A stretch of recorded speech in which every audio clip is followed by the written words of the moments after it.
I will be tactful at the Medicaid meeting, Jack. I promise. You better But be. but anyway, I'm just saying this unity is important because we're probably going to need to utilize the chapter first of all to raise that Blue Cross schedule. We all have the same at 25%, which is also that's breaking even at best.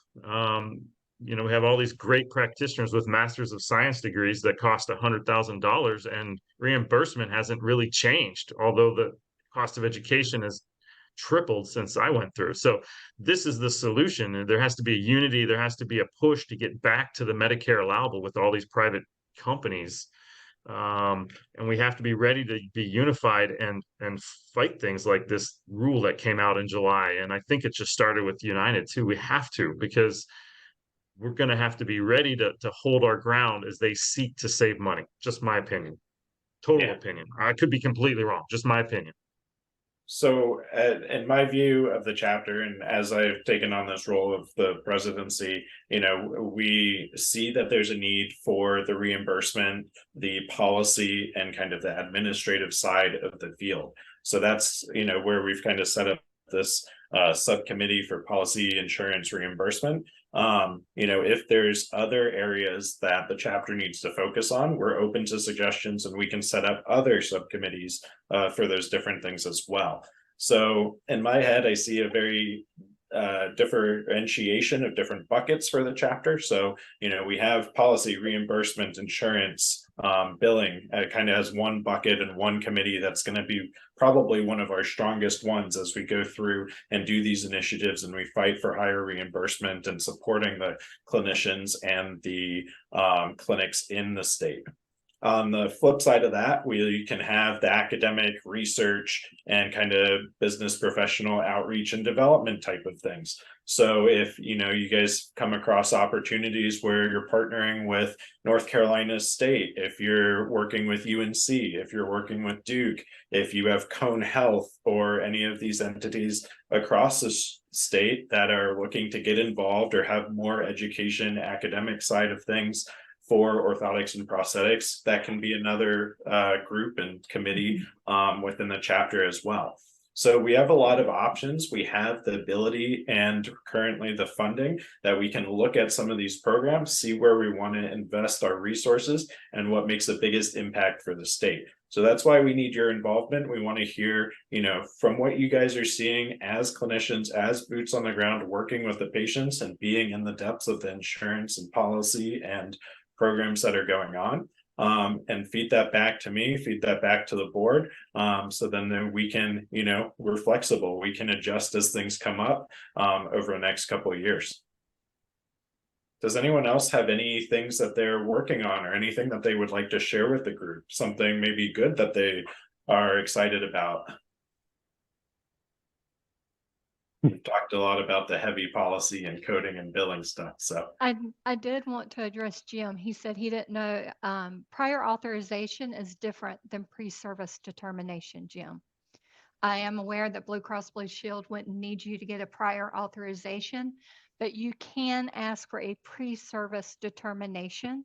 And it is basically where you don't even have to submit as much paperwork as you would for prior auth, but they can give you a heads up on whether there's something they would cover. I cool. know that they're different. I feel like they've told me before they would not do that. So I guess I'll need to reinvestigate that. You have to be a little more assertive. And since you don't mind not being tactful, that shouldn't be a problem.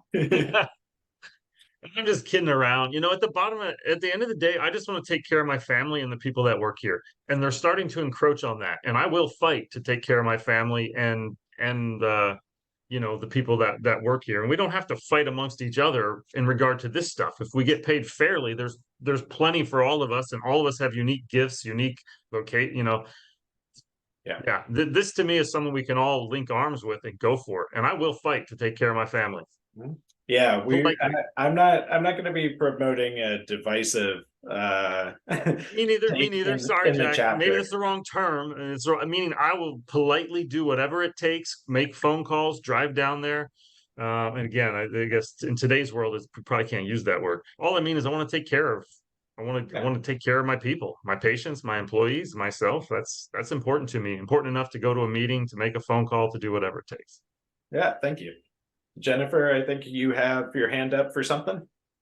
Yeah, I just sort of wanted to comment on the Blue Cross Blue Shield. Thank you, Jim, for providing that information and bringing that to the team. I remember before we had the ACA guidelines and United Healthcare had a 5-year limit. I mean, I remember seeing plans with one prosthesis per lifetime. I remember seeing that like 15 years ago. So I think we really thank you for bringing this to the team, Jim. Let's really dig into this. It's possible that there's a little bit more elaboration on there where if you do have proof of anatomical change, because I remember in United, although they had that one prosthesis per 5 year, there was, sort of they elaborated on that there if you have documentation of anatomical change or change in condition, that didn't apply.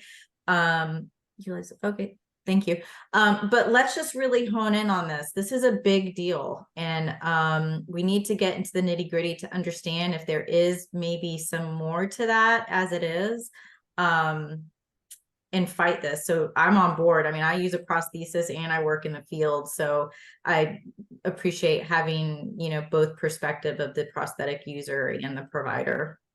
And this could be, what I'm hearing is that this could even be a program that maybe we set up as resources for the state as well. So we can find, what the ideal algorithm is, gather the resources together, and then we can have that as maybe a packet that the chapter can offer, so if you're trying to do these type of things, then here's the information and resources that are updated and ready to be able to take and run with. So there's a lot of possibilities with that as well. All right, cool. Does anyone else have anything they'd like to share? Any questions, any comments, anything you'd like to get out there? Well, I just think maybe if we can, continue to communicate. And if anybody has, like Jim, if you have those Blue Cross Blue Shield appeals in the works with that limitation, if you find that when you provide the documentation that shows that there was anatomical change or change in patient condition and you're successful in those appeals, like let's communicate that as a team to everybody in the chapter. I think that'll be really useful to know the outcome of those appeals. Yeah, will do. I think Chris mentioned he had some as well. So although that's not really a solution, because to Chris's not point, at all. yeah, Right. I think with Blue Cross you can't actually appeal first. You got to like send in this form, and then if that denies, then you can appeal. So it could be 90 days, 100 days on getting paid. So yeah. Hopefully we can make some headway there, and like I said, just take care of patients. So everyone in the chapter knows we can do the newsletters and the email blast fairly regularly, and I'm planning on doing a pretty regular one so you guys can stay updated and what the chapter is working on, how the meeting next week goes, things like that. If you do have anything that you want to share, or you're trying to gather information on, or maybe you're running a fundraiser or some sort of something for one of your patients, let us know about those things as well, because we want to be involved. We want you to feel like you're getting, support and encouragement from the chapter as well. So reach out and keep us in the loop with everything going on. I think Jeff had something he wanted to say, but I think he's on the phone briefly. So we can hold off for just a second. Anyone else? I'll take a second to say Elizabeth did put in the chat the information about doing the survey, so you can get credit for this. This does count as a 1.5 business CEU credit. So you being on here and participating counts for that one CEU. So make sure you do that SurveyMonkey credit quiz application there that's in the chat. And then Jeff, thanks for joining us. Did you have something you'd like to say? Yeah, now I may have missed this, so it's just a question. I'd heard earlier that we may be considering bifurcating from the South Carolina chapter. Was that brought up earlier on the call?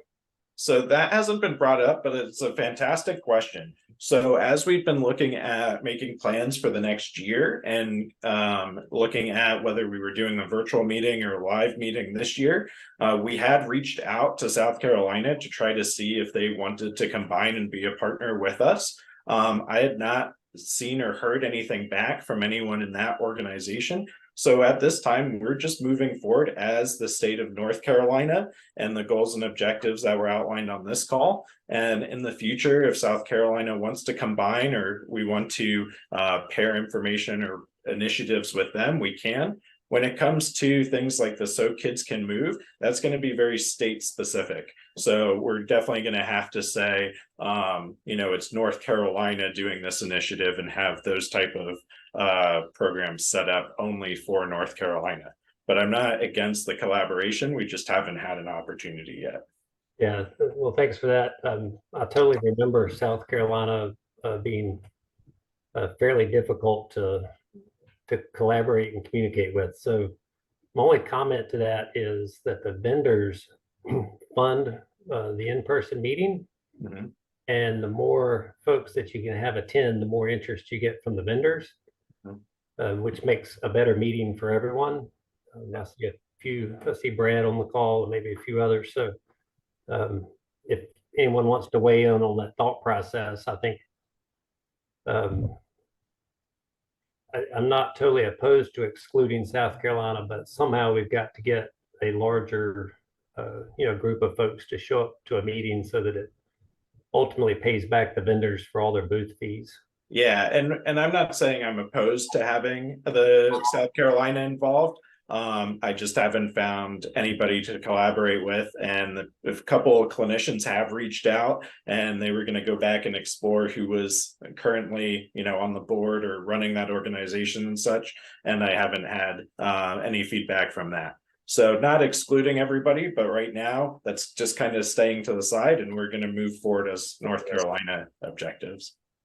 And Dana, go ahead. I was just going to say, for the past 2 years, I have been attempting to work or find out who in South Carolina would be involved. And as Jack said, there has been no response whatsoever. Even the clinicians in South Carolina cannot even begin to tell you who their leadership is. So even though our chapter hasn't been the most active in the past couple of years, I don't think South Carolina's has even been existent in the past couple of years. What I would recommend. Kelvin Jones was the last president that I recall. Well, and I reached out to him last year, and he never responded to anything. So, right. But what I would recommend is that when we plan our meeting, we extend personal invitations to all the clinics and clinicians in South Carolina, as well as even Virginia. I mean, it is a state meeting, but I know that a lot of clinicians from North Carolina go to Georgia's Society of OMP meetings. So we don't have to make it to where it's just exclusive to North Carolina. I think we invite our neighboring clinicians to be a part of it. It's just the planning of it probably will not be in coordination with another state if South Carolina doesn't want to step up. Yeah, and I'm very much under the idea of anyone is welcome to be a part of our organization as long as they're in or adjacent to North Carolina orthotics and prosthetics. So whether that's researchers or students or residents or other people as well, I'd really like to have that collaboration across the organization, so it's not just clinicians and not just administrative people. It can be a variety of different people that are in or adjacent to orthotics and prosthetics. So fantastic question. Any other questions before we wrap up this call today? All right, the silence is kind of deafening, so I'll take that as no other questions at this time. Yet again, make sure you reach out to our LinkedIn pages, follow the newsletters, make sure your information is updated so that you can keep up with what we're doing and what we're actively planning to do over the next couple months. And then, of course, if you have any questions at all, please feel free to reach out to myself or anyone else on the board, and we'll get your questions answered promptly. Otherwise, thank you so much for joining us today. I'm really excited to be working with all of you and improving orthotics and prosthetics and our visibility in the state of North Carolina. So I hope you have a good rest of your Friday and a great weekend. Bye-bye.